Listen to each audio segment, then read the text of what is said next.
আজ আমরা শিখব ইনসার্ট রিবনের পিকচার অপশনের কাজ। তো পিকচার অপশনের কাজ শেখার আগে আমরা একটা জিনিস দেখে নিই। অনেক সময় দেখা যায় অনেক ম্যাগাজিন, অনেক বই পুস্তকের ভিতরে এরকম ছবি এবং ছবির পাশে এরকম লেখা থাকে। লেখা কিভাবে, লেখার ভিতরে কিভাবে ছবি দেওয়া যায়, একটা ছবিকে এনে কি কি কাজ করা যায়, হ্যাঁ, তা আমরা শিখবো। প্রথমে আমাদের একটা ছবি আনতে হয়, তাহলে আমাদের যেতে হবে ইনসার্টে ক্লিক করে এই যে পিক্সেল লেখা যেই অপশনটা আছে এখানে ক্লিক করতে হবে। এরপর আমরা এখান থেকে যে কোনো একটা ইমেজকে যদি আমরা সিলেক্ট করে নিই, আমাদের কম্পিউটার যেখানে থাকবে সেভ করা আছে পিকচার, সেগুলো আমরা যে কোনো একটা যেটা যেটা আমাদের প্রয়োজন সেটা আমরা আনতে পারবো। সেটা ক্লিক করার পরে ইনসার্টে ক্লিক করলে আমাদের সেই ইমেজটা চলে আসবে। হচ্ছে ইমেজটা আসার পরে দেখা যাচ্ছে যে ইমেজটা অনেক বড় হয়ে আছে, কিন্তু আমরা আসলে এত বড় ইমেজটা চাই না, আমরা চাই একটু আমাদের প্রয়োজন মতো ছোট করতে। সেজন্য দেখা যায় ইমেজটা কর্নারে ছোট ছোট বিন্দু দেখা যেতেছে, যে প্রত্যেকটা বিন্দুতে মাউস ধরলে এরকম একটা তীর চিহ্ন হয়, তখন মাউসটাকে চাপ দিয়ে ধরে হাতটা নিচের দিকে ট্যাগ করলেই ইমেজটা ছোট হবে। যে কোনো কর্নারে ধরলে আমরা এটাকে ছোট বড় করতে পারবো। আর পাশ থেকে যদি ছোট বড় করতে চাই তাহলে পাশ থেকে চাপানো যায় এভাবে। ইমেজের আরো কিছু কাজ আছে, সেগুলো হচ্ছে প্রথম যে অপশনটা সেটা হচ্ছে রিমুভ ব্যাকগ্রাউন্ড। রিমুভ ব্যাকগ্রাউন্ড অনেক সময় কিছু ইমেজের পিছনে যে ব্যাকগ্রাউন্ড সেটা আমরা বাদ দিতে চাই বা প্রয়োজন হয় না, সেক্ষেত্রে আমরা প্রথমে রিমুভ ব্যাকগ্রাউন্ডে যদি ক্লিক করি সেক্ষেত্রে অটোমেটিক একটা সিলেকশন করে দেয়। যদি আমাদের সিলেকশনটা আমাদের কম বেশি করার প্রয়োজন হয় সেক্ষেত্রে আমরা যে মার্ক এরিয়া টু কিপ এটা ক্লিক করে আমরা যদি এখানে ক্লিক করে দিই তাহলে অটোমেটিকলি এরিয়াটা বৃদ্ধি পাবে। আমরা এখান থেকে এটাকে এই টান একটু বড় করে নেই, তাহলে দেখা গেল আমাদের যতটুকু ততটুকু সিলেক্ট হলো। এবার যদি আমরা কিপ চেঞ্জ যেটা ক্লিক করি তাহলে অটোমেটিক আমাদের ব্যাকগ্রাউন্ডটা রিমুভ হয়ে গেল। এটাতে খুব বেশি সুন্দরভাবে রিমুভ হবে তা না, অনেক সময় যতটুকু প্রয়োজন সেভাবে আমরা করতে পারি। আমরা আরেকটা ইমেজ আনি, যে সমস্ত ইমেজের ব্যাকগ্রাউন্ডটা খুবই মসৃণ সেগুলো খুব ভালোভাবে করা যায়। যেমন এই যে ইমেজটা আনি, এই ইমেজটার ব্যাকগ্রাউন্ডটা একদম এক কালার আছে, সেক্ষেত্রে আমরা রিমুভ ব্যাকগ্রাউন্ডে ক্লিক করলাম, অটোমেটিক সিলেক্ট হয়ে গেল। এখন যদি চাই যে আমাদের এরিয়াটা একটু দরকার তাহলে আমরা অটোমেটিকলি এরিয়াটা একটু বড় করে দেই।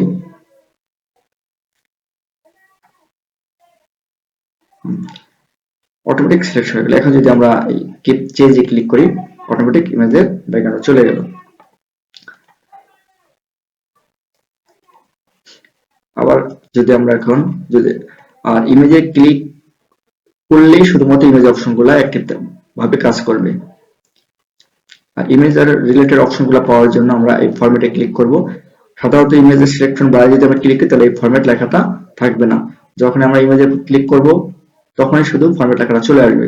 তখন ক্লিক করার পরেই আমাদের পিকচার রিলেটেড সব অন্যান্য অপশনগুলো আমরা দেখতে পাবো।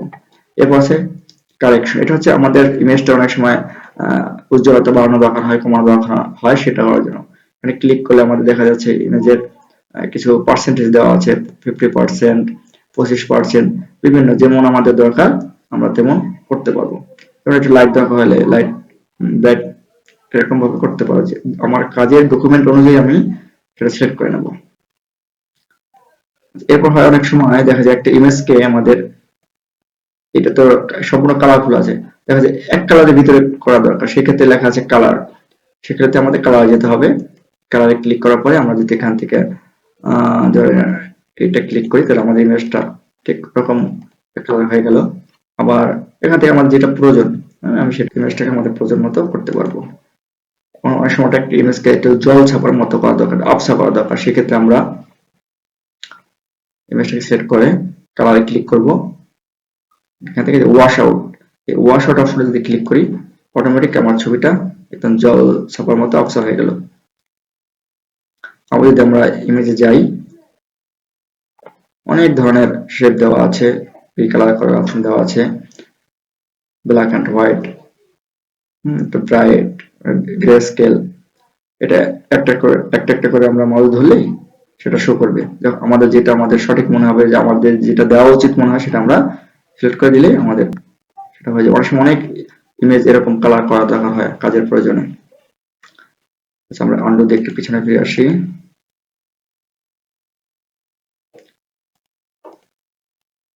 আচ্ছা, এরপর অনেক সময় আর্টিস্টিক ইফেক্ট, একটা ইমেজকে বিভিন্ন আর্টিস্টিক মোডে দেওয়া যেতে পারে। যেমন আমরা গ্লাসের উপরে আঁকলে কেমন হয়, বিভিন্ন ইফেক্ট আর কি। আমরা যেমন ইমেজে ছবিতে ইফেক্ট দিই না, আমাদের নিজের ছবিতে অনেক সময় ইফেক্ট দিই, সেগুলো আর কি। এগুলো আপনারা একটা একটা করে দেখে আপনাদের যেটা ভালো লাগে বা যেটা দেওয়া উচিত সেটা আপনারা দিতে পারেন। এভাবে আমরা করতে পারবো।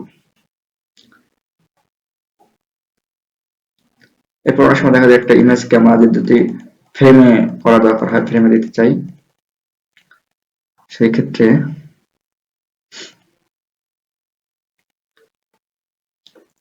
আমরা যে ইমেজটাকে একটা ফ্রেমে সাজাতে চাই, তাহলে এখানে আছে পিকচার স্টাইল। এই অপশন থেকে আমরা মাউসটা যে কোনো একটা ধরলেই, সিম্পল ফ্রেমের উপর ধরলে একটা সিম্পল ফ্রেম তৈরি হয়েছে চতুর্দিকে। আবার এখানে আছে মেটাল। এগুলো আপনাদের যেটা পছন্দ, যেটা দিতে ভালো লাগবে বা যেটা দেওয়া উচিত, সেটা আমরা সিলেকশন করলেই এখান থেকে দিতে পারবো। এখানে ক্লিক করলে আরো অনেক ইফেক্ট পাবো আমরা। যেমন এখানে এরকম আছে, এরকম আছে। আমাদের যেটা উপযুক্ত মনে হবে সেটা আমরা এখান থেকে সিলেকশন করে দিতে পারবো। এখানে মিরর মানে ছায়া পড়ছে, এরকম একটা ইফেক্ট আছে। এরপর যদি আমরা আরো অপশনে কাজ করতে চাই, আরো ইফেক্ট দিতে চাই, এখানে পিকচার ইফেক্টস নামে আরেকটা অপশন আলাদাভাবে আছে। এখান থেকে বিভিন্ন রকম আছে। এটা আমাদের একটা একটা একটা করে দিয়ে দেখে আমাদের যেটা ভালো লাগে সেটা আমরা একটা করে দিয়ে দেখতে পারবো এখান থেকে।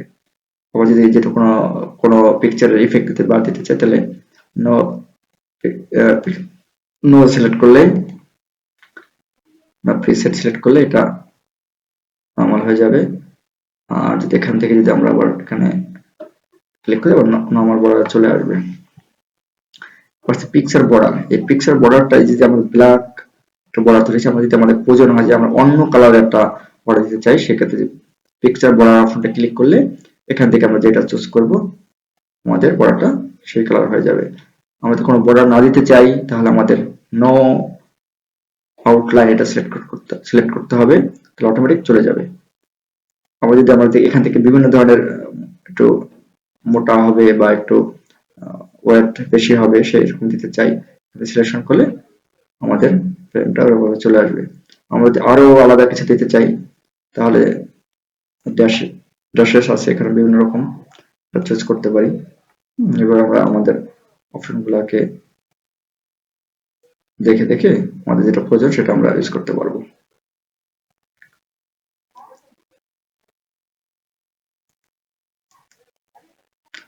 তারপর শ্যাডোতে গিয়ে যদি আমরা বিভিন্ন শ্যাডো আছে, অনেক অপশন আছে। এগুলো আপনারা প্রত্যেকটা নিজে নিজে একটা করে দেখবেন, তখন আপনারা বুঝতে পারবেন কোনটা ভালো। এবং প্রত্যেকটা অপশন মাউস দিলে, মাউস রাখলে নাম শো করে, ওই নামগুলোকে মাথায় রাখতে হবে, তাহলে ওই অপশনগুলো খুঁজে পাবেন। তার মানে একটা দিলাম, একরকম একটা হইলো, কেমন জানি দিছিলাম, তখন খুঁজতে খুঁজতে হয়রান হয়ে যেতে হয়। এটা মনে রাখতে হয় যে আমার কোনটা দিলে ভালো হয় কাজের সুবিধার জন্য। এরপর অনেক সময় দেখা যায় আমাদের একটা ইমেজ পেজের কোন পজিশনে রাখবো, সেটা আমাদের একটা ইম্পর্টেন্ট ব্যাপার দরকার হয়। পজিশন আমার ছবিটা আমাদের পেজের কোন দিকে রাখতে, মাঝখানে রাখতে চাইলে এখানে আছে পজিশন টপ সেন্টার, ক্লিক করলে অটোমেটিক সেন্টার চলে আসবে। যদি ডান দিকে অর্ডার দিতে চাই সেখানে চলে আসবে, মিডলে দিতে পেজের মিডলে চলে আসবে। আর কোথায় দিতে চাই এখান থেকে পজিশনটা ঠিক করা যায় আসলে ইমেজের। এরপর আছে খুবই গুরুত্বপূর্ণ একটা অপশন, র্যাপিং টেক্সট। র্যাপিং টেক্সটের কাজ হচ্ছে অনেক সময় আমাদের একটা ইমেজ আমাদের লেখার ভিতর দিতে চাইলে, সেক্ষেত্রে আমি একটা লেখা সহ একটা পেজ ওপেন করি। এই লেখার মাঝখানে যদি আমি একটা ইমেজ আনতে চাই, তাহলে লেখার শেষে বা মাঝখানে যে কোনো সময় হোক, ইনসার্টে ক্লিক করে পিকচারে গেলাম, এখান থেকে একটা ইমেজ আমরা চুজ করলাম, ইনসার্ট করলাম। এখন ইমেজটা আবার বড় হয়ে গেল, এটাকে আবার সেই পূর্বের মতো ছোট করি। এখন দেখা যাচ্ছে ইমেজটা আসার কারণে আমাদের লেখাটা খুঁজে পাওয়া যাচ্ছে না, আমার লেখাটা নিচে চলে গেছে আর কি। এখন এই যদি চাই যে আমার লেখাটা এই ইমেজের পাশাপাশি থাকবে, তাহলে আমাকে কি করতে হবে? প্রথমে ছবিটাকে সিলেক্ট করে র্যাপিং টেক্সট থেকে স্কয়ার যদি ক্লিক করি, অটোমেটিক ছবিটা চারদিকে লেখা থাকবে। ছবিটা যেখানে যদি আমি মুভ করি, অটোমেটিক লেখাটা চারদিকে সরে গিয়ে ছবিটার জন্য জায়গা অটোমেটিক তৈরি হয়ে যাবে। এটা মনে রাখতে হবে, এটা হচ্ছে স্কয়ার, মানে চতুর্দিকে লেখা থাকবে, ছবিটা জাস্ট ফাঁকা থাকবে।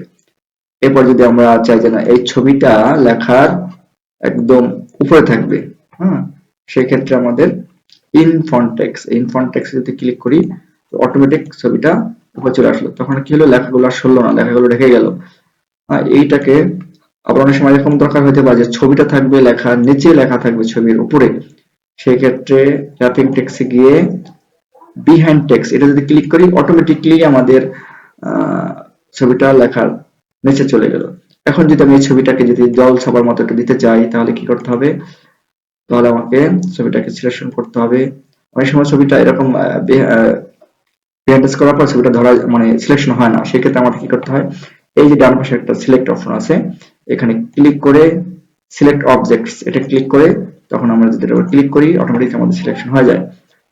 তারপর পিকচার রিলেটেড অপশনগুলো বের করার জন্য ফরম্যাটে ক্লিক করব। এবার র্যাপিং টেক্সট থেকে আমরা যদি এখন ইন ইন ফন্ট টেক্সট দেই, আবার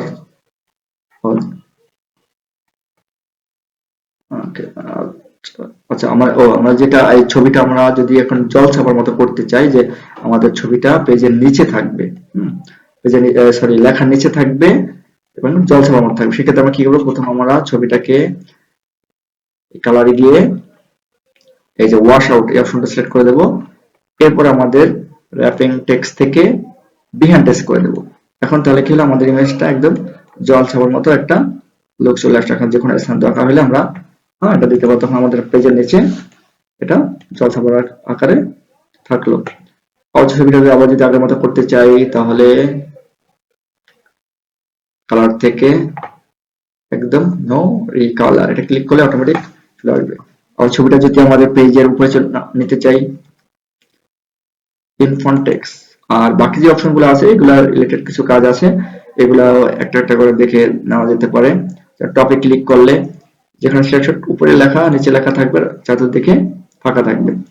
এভাবে এক একটা অপশন এক একটা কাজ, আপনারা একটা একটা ধরলে দেখতে বুঝতে পারবেন কিভাবে নেওয়া যায়।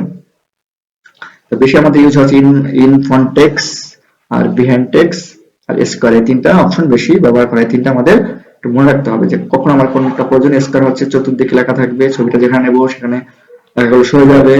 আর ইন ফন্ট টেক্সট হচ্ছে লেখার উপরের টেক্সটটা থাকবে, বিহাইন্ড টেক্সট হচ্ছে লেখার নিচের ইমেজটা চলে যাবে বা থাকবে। ইন ফন্ট টেক্সট করলে না করলে ইমেজটা মুভ করা যায় না ইজিলি। এখন আমি যে কোনো জায়গায় মুভ করতে চাই, মুভ করতে পারতেছি। এরপর আছে আমাদের অনেক সময় একাধিক ছবি আনার প্রয়োজন হয় আমাদের, সেক্ষেত্রে আমরা আবার ইনসার্টে গিয়ে পিকচারে গেলাম, পিকচার থেকে আমাদের একটা পিকচার নিয়ে আসে ইনসার্ট করলাম। এখন অনেক সময় দেখা যায়, পিকচারটা ছোট করে নেই,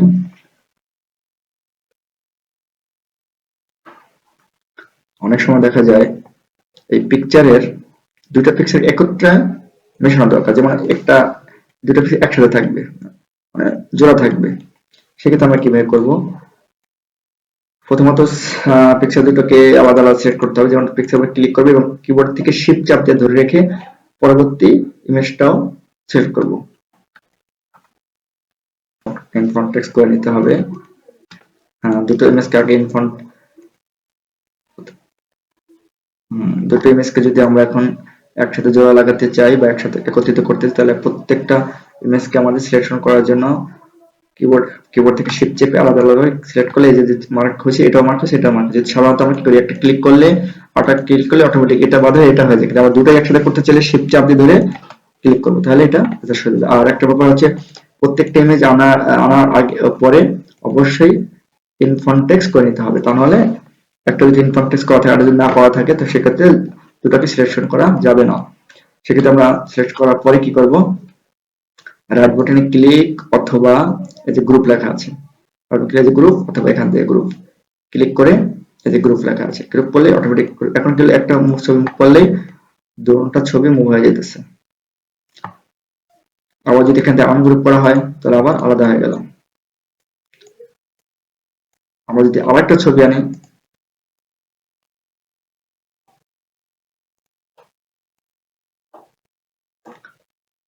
এই ছবিটা যদি আমাদের নির্দিষ্ট একটা মাপে নিতে হয়, যে না আমরা ছবিটা 2 ইঞ্চি বাই 2 ইঞ্চি বা একটা নির্দিষ্ট কোনো একটা বিশেষ মাপ দেওয়া হলো জায়গা, যে এখানে এতটুকু ছবিটা দরকার, সেক্ষেত্রে আমরা এখানে ছবিটা যে কোনো একটা ছবির উপর ক্লিক করলে এয়ার ফ্রন্ট অটোমেটিক চলে আসবে। আর না চলে আসলে ফরম্যাটে ক্লিক করলে চলে আসবে। তখন এখানে যে হাইট, ছবির হাইট এবং উচ্চতা কত দরকার, যেমন আমরা এখানে যদি কমায় দেই 1.6 এবং আমরা যদি হাইটে দিয়ে দিই 2, এটা একটা পাসপোর্ট সাইজ আকারের ছবির ইমেজ সাইজ। এখন এটাকে যদি আমরা মুভ করে ডান দিকে নিয়ে আসি, আর এটাকেও আমাদের কি করতে হবে, এটাকে আমাদের র্যাপিং টেক্সট থেকে ইনফর্ম করতে হবে। এখন এই তিনটা ইমেজকেও আমরা একসাথে জোড়া লাগাতে পারবো। এই জন্য আমাদের শিফট চেপে ইমেজকে সিলেক্ট, আবার এটা ক্লিক হয়ে গেল। এবার যদি আমি এখন গ্রুপে গিয়ে গ্রুপ ক্লিক করি, বাস, আর রাইট বাটনে ক্লিক করলে গ্রুপটা পাবো এখান থেকে। এভাবে আমরা আমাদের ছবিটাকে যে কোনো জায়গায় মুভ করতে পারবো। তাহলে কি হয়, যে ছবিগুলোর অ্যালাইনমেন্টটা ঠিক থাকে, বা যে কোনো জায়গায় আমরা ইজিলি নিতে পারি।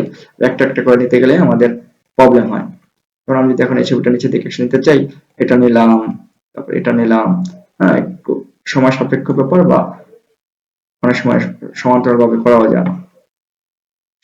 আর অনেক সময় দেখা যায় একটা ছবি আমাদের একদম খুবই সঠিকভাবে সমানভাবে বসানো দরকার, সেক্ষেত্রে দেখা যায় ছবিগুলোকে সিলেক্ট সাথে একাধিক থাকলে সিলেক্ট করব। সিলেক্ট করার পরে এই যে এখানে লেখা আছে অ্যালাইন, বিভিন্ন অপশন আছে, যেমন অ্যালাইন, আমরা যদি এগুলোকে সমান ডিস্ট্রিবিউট হরিজন্টালি করতে চাই, ক্লিক করব, অটোমেটিক আমাদের ছবিটা সমান একদম হবে হরিজন্টালি সাজানো হলো। টপ অ্যালাইন টপ যদি করি তাহলে উপরের সাইডটা সাজানো হবে। এভাবে অ্যালাইন থেকে আমাদের আমার ইমেজটাকে সুন্দরভাবে আমাদের অনেক একত্রিত অনেক ইমেজ থাকে, সেটা সুন্দরভাবে উপস্থাপন করা যায়, বোঝানো যায় না, হ্যাঁ, পারফেক্টলি করা যায়। আবার অনেক সময় দেখা যায় এই ইমেজটা আমার এই ইমেজের উপরে আছে, কিন্তু আমার দরকার এই ইমেজটা উপরে থাকবে, এটা নিচে চলে যাবে। সেক্ষেত্রে আমাদের যেটা করতে হবে, এখানে লেখা ইমেজটা সিলেকশন করা থাকে, তাহলে আমরা বিং ফরওয়ার্ড এটা ক্লিক করলেই আমাদের ইমেজটা উপরে চলে আসবে। আবার যদি নিচে দিতে চাই তাহলে আবার সেন্ট ব্যাকওয়ার্ড ক্লিক করলে আবার নিচে চলে যাবে। আবার আমরা এই ইমেজটাকে এখানে নিয়ে আসি, আমরা যদি বিং ফরওয়ার্ড দেই তাহলে অটোমেটিক এটা উপরে চলে আসবে। এভাবে আমাদের ছবিকে বিশেষ করে আমাদের সাজানো প্রয়োজন হতে পারে, আমরা এভাবে সাজাতে পারি। আবার অনেক সময় দেখা যায় একটা ছবির কোনো অংশটা কেটে দিতে হয়, কোনো অংশ কেটে দিতে বলতে উপর থেকে এত এই ছবিটা এত দরকার নেই, আমার এই পথে বাদ দিতে চাই, সেক্ষেত্রে আমার যেই ছবিটা দরকার সেই ছবি যেই ছবিটাকে একটু ক্রপ করা দরকার সেই ছবিটা ক্লিক করব। ক্লিক করার পরে ক্রপ অপশনটা আছে, এখানে ক্লিক করব, এখানে ক্লিক করার পরে ক্রপ ক্লিক করব। এরপরে এখানে যে তীর চিহ্ন হয়েছে, মানে তীর চিহ্ন বলতে একটা মার্ক চিহ্ন হয়েছে, এখানে কালো কালো এই যে কর্নারে, এই যে মাঝখানে যে কোনো একটা জায়গায় মাউস ধরলে এরপর চিহ্ন হবে, তখন মাউসটা উপর দিক ট্র্যাক করলে বা যতটুকু উপরে নেওয়া দরকার, হ্যাঁ, এখানে ক্লিক করে ছেড়ে দেবো। ছেড়ে দেওয়ার পরে অটোমেটিক অন্য জায়গাটা ক্লিক করলে অটোমেটিক সেই অংশটা কেটে যাবে। এই ছবিটা যদি চাই যে আমার নিচের ফোল্ডারে এই পাতা পর্যন্ত থাকবে, বা এই যে নিচে যে কালো যে দাগটা এটা বাদ দিতে চাই, সেক্ষেত্রে ছবিটা ক্লিক সেট করব এবং করপটে ক্লিক করব, এবং এখান থেকে যে মার্ক করা আছে এখান থেকে মাউসটা ক্লিক করে এই যতটুকু দরকার সিলেক্ট করব এবং বাইরে একটা ক্লিক করব, অটোমেটিকলি কেটে গেল। আবার যদি অনেক সময় চাই কোনো একটা ইমেজকে আমাদের স্পেশাল শেপে দেওয়া দরকার, হ্যাঁ, তাহলে আমাদের এই ক্রপে গিয়ে এখানে ক্রপ শেপ, এখানে অনেকগুলা শেপ আছে, আমাদের যেটা প্রয়োজন, আমাদের যেটা দিতে চাই, হ্যাঁ, ওরকম যদি আমরা যেটা পছন্দ, যেমন আমরা যে ত্রিভুজ আকৃতির এটা দেই, সিলেক্ট করি, অটোমেটিক আমাদের ইমেজটা ত্রিভুজ আকৃতির হয়ে গেল। আমি তো এই ইমেজটা করতে অন্যরকম শেপে দিতে, ক্রপে গিয়ে এখানে ক্রপ টু শেপে গিয়ে আমরা যদি এখন ওভাল সিলেক্ট করি, আমাদের এটা সুন্দর ওভালের মতো। আর এই জিনিসটাকে যদি আমরা প্রয়োগ করতে চাই তাহলে যে কোনো মডেলে নিতে পারি, যে ক্লাউড। হ্যাঁ, আমরা এখন ছবি ছবি তিনটে আলাদা আলাদা লুক হলে এই ছবিগুলোতে এখন যদি আমরা ইমেজের ইফেক্ট গুলো দিই, যেমন পিকচার ইফেক্ট গুলো ইউজ করি, তাহলে ছবিগুলো দেখতে আরো আকর্ষণীয় লাগবে।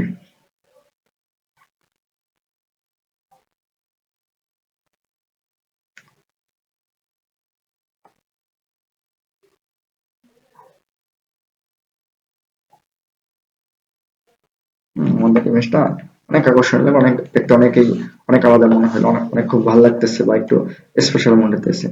দেখলে মনে হয় যে অনেক কঠিন ভাবে এটা বানানো হয়েছে, আসলে একটা অপশনে ক্লিক করলে ইমেজ গুলো এরকম হয়ে যাচ্ছে।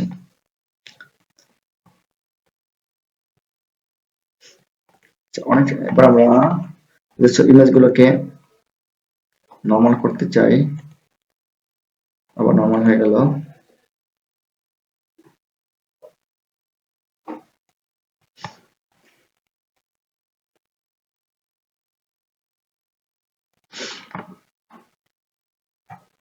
অনেক সময় দেখা যায় একটা ইমেজকে আমাদের রোটেট করার প্রয়োজন, একটু ঘোরানো দরকার। যেমন এই ইমেজটা এরকম আছে, আমার দরকার এই ইমেজটাকে একটু ডান দিকে ঘোরানো। এখানে রোটেট একটা অপশন দেওয়া আছে, এটা যদি আমি ক্লিক করি তো 90 ডিগ্রি অ্যাঙ্গেলে ইমেজটা ঘুরবে, আবার লেফট দিকে ঘুরবে, রাইটে। আর হরিজন্টালি যদি চাই যেন ইমেজটা একদম টোটালি উল্টো হয়ে যায়, মানে হরিজন্টালি করবে, তাহলে এখানে আমরা ফ্লিপ হরিজন্টাল দিয়ে ক্লিক করি, তাহলে ছবিটা মুভমেন্ট চেঞ্জ হয়ে গেল। যেমন যখন ইমেজ অনেক সময় এরকম ভাবে আমাদের প্রয়োজন হতে পারে। এরকম আমাদের যেমন দরকার।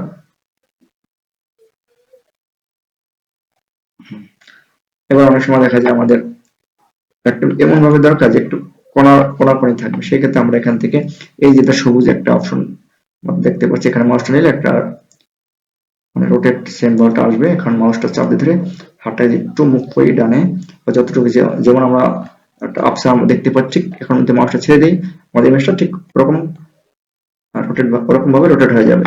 প্রত্যেকটা ইমেজ আমরা সিলেকশন করে যদি এখানে আমাদের প্রয়োজন মতো করতে বলা। এভাবে আমরা যে কোনো একটা ইমেজকে আমাদের প্রয়োজন মতো রোটেট করতে পারবো।